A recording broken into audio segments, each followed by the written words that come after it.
दिल्लीचे मुख्यमंत्री अरविंद केजरीवाल यांना अटक केल्यानंतर विरोधी पक्ष एकवटला आहे। विरोधी पक्षांच्या इंडिया आघाडीने दिल्लीतील रामलीला मैदानात लोकतंत्र बचाव रॅली आयोजित केली आहे। या रॅलीला संबोधित करताना काँग्रेस नेते राहुल गांधी यांनी पंतप्रधान नरेंद्र मोदी यांच्यावर टीका केली आहे। लोकसभा निवडणुकीच्या पार्श्वभूमीवर झारखंडचे मुख्यमंत्री हेमंत सोरेन आणि दिल्लीचे मुख्यमंत्री अरविंद केजरीवाल यांना अटक झाली आहे। ही लोकसभा निवडणूक एक प्रकारची मॅच फिक्सिंग करण्याचा प्रयत्न असल्याची टीका काँग्रेस नेते राहुल गांधी यांनी दिल्ली येथील लोकतंत्र बचाव रॅलीत केली आहे। आपकी बार 400 पारचा नारा हा बिना ईव्हीएम बिना मॅच फिक्सिंग तसेच सोशल मीडिया आणि प्रेस दबावावर आणल्याशिवाय सत्यात येऊ शकत नाही।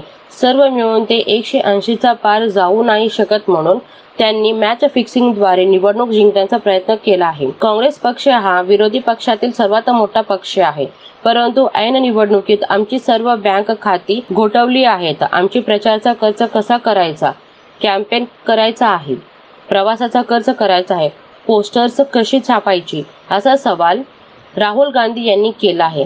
नेत्यांना धमकावले जात आहे, त्यांना तुरुंगात पाठवले जात आहे। ही संपूर्ण मॅच फिक्सिंग करण्याचा प्रयत्न सुरू असून तो एकटे नरेंद्र मोदी करीत नाहीत, तर हिंदुस्थानचे 3-4 मोठे अब्जोपती करीत असल्याचा आरोप राहुल गांधी यांनी केला आहे।